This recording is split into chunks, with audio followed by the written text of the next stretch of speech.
जोशीमठ आपदा के बाद अब और जिलों में पहले हुई आपदा के बारे में बात करना जरूरी हो जाता है ताकि उससे हम कुछ सीख सके। नमस्कार, आप देख रहे हैं आज का उत्तराखंड और मैं हूं आपके साथ सरिता तिवारी।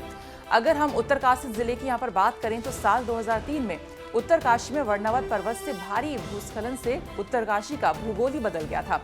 हमारे सहयोगी ओमकार बहुगुणा ने उस पर्वत पर जाकर वहां की स्थिति का आज का जायजा लिया और आपको यहां पर पहले बता दें कि जब ये आपदा यानी 2003 में जब ये आपदा आई थी तो तब के तत्कालीन प्रधानमंत्री अटल बिहारी वाजपेयी ने 250 करोड़ रुपए का पैकेज देकर इस पर्वत का ट्रीटमेंट करवाया था और प्रभावितों को विस्थापित भी करवाया था।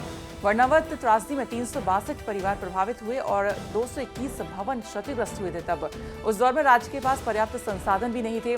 उसके बावजूद वर्णवत त्रासदी से प्रभावित हुए परिवारों का सुनियोजित विस्थापन हुआ था। वर्ष 2003 में इस दौर में 24 सितंबर से लगातार वर्णवत पर्वत से भूस्खलन होता जा रहा है, जो कि बस और इंदिरा कॉलोनी में घुस गया। साथ ही मुख्य बाजार में दर्जन भर से अधिक होटल्स को भी अपनी चपेट में ले लिया। भूस्खलन से उद्यान कॉलोनी, मस्जिद मोहल्ला, जल संस्थान कॉलोनी सहित करीब 1.5 किलोमीटर का इलाका प्रभावित हुआ। उत्तरकाशी जिला आपदा की दृष्टि से अति संवेदनशील जिला माना जाता है। उत्तरकाशी का जिला मुख्यालय आपको बता दें वर्णवत पर्वत की तलहटी पर बसा हुआ है और यहाँ कलेक्ट्रेट, विकास भवन जैसे हम सरकारी महकमों के दफ्तर के साथ ही दर्जन भर से अधिक सरकारी प्रतिष्ठान है और साथ ही मुख्य बाजार और गंगोत्री नेशनल हाईवे इसी तलहटी से होकर गुजरता है। वहीं विश्वविख्यात चिपको आंदोलन के प्रणेता पर्यावरणविद स्वर्गीय सुंदरलाल बहुगुणा के पुत्र राजीव नयन बहुगुणा ने आपदा के मुहाने पर खड़े पिथौरागढ़, उत्तरकाशी और चमोली के भविष्य को लेकर चिंता व्यक्त की है। बहुगुणा जैसी शख्सियत जो कि पूरे भारत वर्ष में जो है प्रसिद्ध थी, उनके सुपुत्र राजीव नयन बहुगुणा हमारे साथ मौजूद हैं। इनसे जानना चाहेंगे वर्तमान परिवेश में जो ये चिंताएं बढ़ती चली जा रही है आपदा को लेकर के, ये क्या समझते हैं और क्या सोचते हैं इसको लेकर के। बहुगुणा जी, स्वागत है आपका उत्तराखंड तक में। धन्यवाद।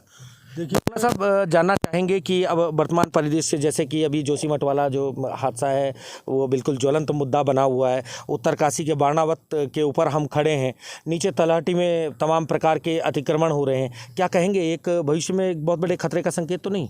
देखिए, उत्तरकाशी पहले से ही प्राकृतिक आपदाओं की चपेट में रहा है, बड़ा संवेदनशील क्षेत्र है और इस समय कुछ वर्षों से पूरे उत्तराखंड में लगभग हर जगह जो मध्य हिमालय के क्षेत्र है, चाहे ऊखीमठ हो या मालपा हो या अभी फिलहाल जोशीमठ, तो यहाँ जिस तरह की प्राकृतिक आपदाएं आ रही हैं, ये एक तरह से हमारे लिए चेतावनी है, अलार्म है खतरे का और ये संकेत है।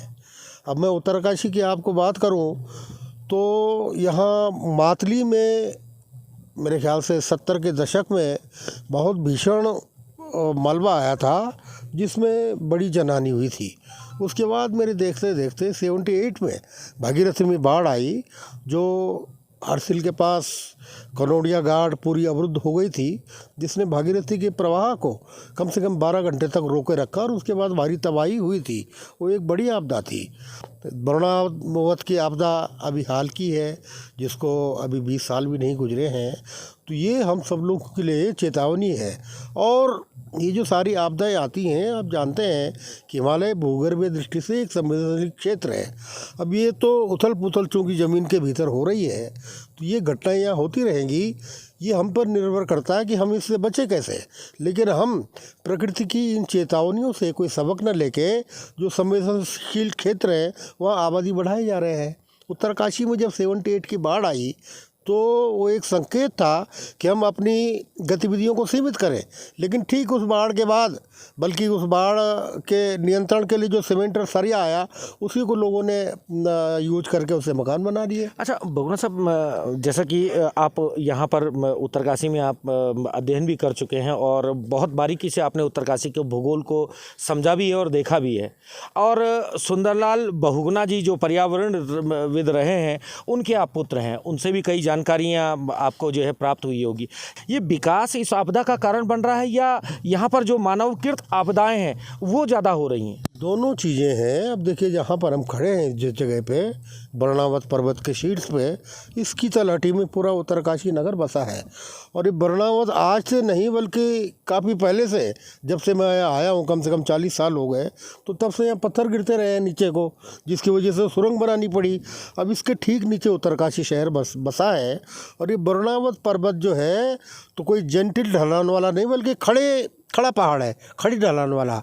और ये बड़ा दुर्भाग्य है कि इस वरुणावत के कंधे पर, इसके पूरी बॉडी पर पेड़ जो है वो या तो है ही नहीं या फिर चीड़ के पेड़ हैं। यानी कि कहीं ना कहीं इस पॉइंट को भी आपसे जानना चाहेंगे कि जो प्रशासन है वो प्रशासन समय रहते नहीं चेतता है, लोगों को नहीं समझाता है, या ऐसे अतिक्रमण वाले जो इश्यूज़ हैं उन पर अपना ध्यान केंद्रित नहीं करता है और लास्ट में वो आपदा का सबब बनता है। मुआवजे और रिहेबिलिटेशन को लेकर के तमाम प्रकार की समस्याएं आती। कितना सही मानते हैं आप इसे? देखिए, जो प्रशासन है वो हमेशा शॉर्ट साइटेड होता है, उसकी दूरदृष्टि कम होती है, राजनेताओं की भी कम होती है। राजनेता 5 साल से आगे नहीं देख पाता है, वो तो अपना अगला चुनाव देखता है कि इसमें मैं कैसे जीतूं। ठीक इसी तरह से जो प्रशासन है उसमें चाहे कलेक्टर हो चाहे कोई भी अधिकारी हो, वो 2-3 साल के लाता है फिर चला जाता है। 2-3 साल से पहले यहाँ का इतिहास रहा, क्या यहाँ का भूगर्भ है, ये उसको जानकारी नहीं होती। तो ये विषय है पब्लिक विजडम का, लोक मेधा का। जो यहाँ के स्थानीय लोग हैं, जो पीढ़ी दर पीढ़ी यहाँ रहते आए हैं और जिन्होंने यहाँ के समाज को और यहाँ के भूगोल को अपने पुरखों से, अपने पूर्वजों से सुना है, समझा है, सीखा है, तो उनको भी इसमें आगे आना होगा कि किस तरह से यहाँ जो अंधाधुंध और गलत जगहों पे आबादी की बसाहट बढ़ रही है उसको कैसे रोकें। भाई जहाँ आज आबादी बढ़ रही है तो वो क्षेत्र खाली है, तो खाली इसलिए है कि जो पुराने लोग थे वो वहाँ नहीं बसे। वहाँ इसलिए नहीं बसे कि उन्हें पता कि यह खतरा है। अब आप वहीं बस रहे हैं जाके मलबे के ऊपर।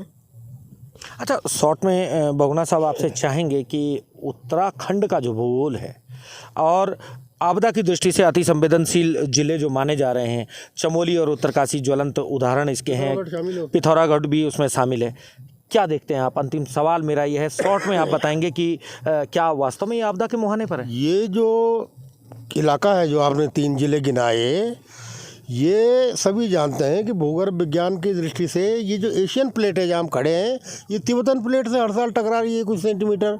अर्थात हिमालय दुनिया का जो सबसे कच्चा और नया पहाड़ है, ये पूरी तरह से अभी स्टेबल नहीं हुआ है। इसको स्टेबल होने की अभी उथल पुथल जारी है। और ये जो हमारा इलाका है जहाँ हम खड़े हैं, ये तिब्बतन प्लेट की तरफ जाके उसकी टक्कर हो रही है, जिसकी वजह से यहाँ भूकंप आते हैं, जिसकी वजह से यहाँ लैंडस्लाइड होते हैं, जिसकी वजह से यहाँ नदियाँ अपना रास्ता बदलती हैं, जिसकी वजह से पहाड़ दरकते हैं। तो इन सारे वैज्ञानिक और भूगर्भीय तथ्यों को जानते हुए भी हम अगर अंधे कुएं में छलांग लगा रहे हैं तो ये एक तरफ हमारी मूर्खता है, दूसरी तरफ सरकारों की और प्रशासन की भी विफलता है। जो गांव का आदमी है या जो कोई लेबर है, मजदूर है, वहाँ पे झोपड़ी बना रहा है तो वो तो साइंस नहीं उसे पता है, लेकिन ये सरकार का और प्रशासन का दायित्व तो है कि उन्हें अवेयर करें, वो उनके सामने उजागर करें। धन्यवाद बहुगुणा जी। तो ये थे हमारे साथ प्रख्यात पर्यावरणविद सुंदरलाल बहुगुणा जी के सुपुत्र राजीव नयन बहुगुणा। इन्होंने चिंताएं व्यक्त की हैं, समाधान भी व्यक्त किया है, जिम्मेदारियां भी बताई हैं कि प्रशासन भी इसके लिए जिम्मेदार है कि वर्तमान में यदि कहीं पर अतिक्रमण हो रहा है या संवेदनशील इलाकों में अगर एक व्यक्ति मकान बना रहा है तो उसको लेकर के वो सचेत प्रशासन को करवाना चाहिए। विकास आपदा का कारण ही नहीं, मात्र विकास पर ही हम जो है उंगली नहीं उठा सकते, बल्कि मानवकृत आपदा भी इसके लिए जिम्मेदार है। कैमरामैन से चाहूँगा कि किस तरीके से हम बारनावत की जो पहाड़ी है इसके ऊपर हम खड़े हैं, किस तरीके से उत्तरकाशी शहर इस पहाड़ी के नीचे बसा है और वर्ष 2003 की जो आपदा आई थी, इसी बारनावत पर्वत से जो है पत्थरों की बरसात हुई थी, मलबा नीचे गया था, पूरी तरह से जो है कई मकानों को अपनी आगोश में, अपनी चपेट में यहाँ के पत्थरों ने, मलबे ने ले लिया था। हालांकि उसमें कोई जनहानि तो नहीं हुई, लेकिन कई आवासीय घर जो है से तबाह हो गए थे और जिन्हें 3000 से भी अधिक जो है जनसंख्या थी उन मकान में रहने वाले परिवार के सदस्यों की, जिन्हें जो है विस्थापित करना प्रशासन के लिए बहुत बड़ी चुनौती बन गया था। इतना ही नहीं, इवन सरकार को ये तक सोचना पड़ा था कि इस पूरे जिला मुख्यालय को यहाँ से कहीं विस्थापित कर लिया जाए। हालांकि प्रकृति ने अपने कहर पर विराम लगाया और किसी तरीके से इसे रिहैबिलिटेट किया गया। तत्कालीन जो प्रधानमंत्री अटल बिहारी वाजपेयी थे, उन्होंने 250 करोड़ के आसपास का बजट इसको प्रोटेक्ट करने के लिए, इस पूरे एरिया को प्रोटेक्ट करने के लिए दिया। यहाँ पर जो है प्रोटेक्शन हुआ भी है, लेकिन उसके बाद फिर से जो यहाँ के लोग हैं वो नहीं चेते, फिर से दोबारा अतिक्रमण हो रहा है। कहीं ये ना हो कि उत्तरकाशी शहर एक बार दोबारा से किसी आपदा की चपेट में आ जाए। ओंकार बहुगुणा, उत्तराखंड तक। आज फिर से इस प्रभावित एरिया में अतिक्रमण होने लगा है। लोग खतरे की जद में हैं। इलाके में भी यहाँ पर लोग अपनी आशियानी बना रहे हैं जो खतरे की जद में है। वहीं जिला प्रशासन की बात करें तो जिलाधिकारी सिर्फ अतिक्रमण की जांच कराने की बात कहकर अपना पल्ला झाड़ लेते हैं। जो निर्माण हुआ है, जो आप कह रहे हैं प्रश्नगत निर्माण है, वो किस स्थान पे हुआ है वो परीक्षण करना पड़ेगा कि वो बफर जोन में है या उसके बाहर है या निजी भूमि पर है या कोई किसी अन्य प्रकार का निर्माण है। तो परीक्षण करने के बाद ही कह सकेंगे कि उसकी वैधता के बारे में। सर 2003 के बाद बाणावत से कभी कोई ऐसी घटना सामने आई है प्रशासन के पास जिससे कि बाणावत से जो पत्थर गिरने की कोई घटना हो, कोई चोटिल हुआ हो, ऐसी कोई जानकारी? इसकी आधिकारिक जानकारी भी मेरे पास नहीं है, पर अगर पता करके हम बता देंगे इसमें। सर बफर जोन में लगातार जिस प्रकार कहा गया था कि कमेटी की रिपोर्टें भी रही हैं कि यहाँ पर निर्माण नहीं हो सकता, तो उसके बाद भी लगातार निर्माण हो रहा है सर, तो उसको लेकर क्या रहेगा सर? इसकी मौके पर एक बार इसका निरीक्षण करवाया जाएगा और निरीक्षण की व्याख्या के अनुसार ही फिर आगे की कार्रवाई इसमें करने की आवश्यकता होगी। ये वर्ष 2003 में जैसे कि उत्तरकाशी शहर है, इसके क्राउन पे जिसके तलहटी में उत्तरकाशी शहर बना है बर्नाव पर्वत, उसमें लैंडस्लाइड सक्रिय हो गया था। ऊपर से मलबा पत्थर गिरने लगे थे आबादी क्षेत्र में, तो उसको प्रोटेक्ट करने के लिए तुरंत माननीय प्रधानमंत्री जी ने 250 करोड़ की पैकेज की घोषणा की गई, जिसमें तत्समय में कोई भी जनहानि नहीं हो पाई। ये अच्छा रहा, और जिसमें 19 सरकारी भवन कार्यालय प्रभावित रहे, उसको मिलाते हुए टोटल और 221 आवासीय भवन प्रभावित रहे, जिसमें 362 परिवार और लगभग 3000 की जनसंख्या प्रभावित रही, जिनको तत्समय में तात्कालिक रूप से हमें पुनर्वासित करना पड़ा और यहाँ पे जो और ट्रीटमेंट वर्क करने पड़े और मलबा को साफ करना, और जिसमें बहुत सारे काम जैसे क्राउन का ट्रीटमेंट वर्क को प्रोटेक्ट करना, मलबा हटाया जाना वहाँ से, और एक टनल बनाया जाना, जियो ग्रिड वॉल बनाना, ताकि भविष्य में फिर पत्थर इस सर इतना कुछ प्रोटेक्शन वर्क हुआ सर, काफ़ी पैसा खर्च भी हुआ और उत्तरकाशी सुरक्षित भी हुई, लेकिन उसके बावजूद अभी अतिक्रमण जारी है, क्या कहेंगे सर आप? देखिए, जो बफर जोन एरिया जहाँ पे पत्थर गिरने की संभावनाएं रहती थी, तो हालांकि उसके बाद तो ऐसी घटनाएं नहीं हुई और वहाँ पे अब वेजिटेशन भी हो गया और प्लांटेशन भी हुआ है। तो उस एरिया में लोगों को आवासरत नहीं होने के बार बार प्रयास किया जाता है प्रशासन द्वारा, और ये बार बार सचेत भी किया जाता है कि इस एरिया में पुनः डेवलपमेंट वर्क या घर न बनाएं, ताकि आने वाले टाइम में कभी किसी को कोई इंजरी न हो। तो ये थे उत्तरकाशी से हमारे सहयोगी ओंकार बहुगुणा की रिपोर्ट। बाकी खबरों के लिए आप देखते रहिए उत्तराखंड तक। नमस्कार।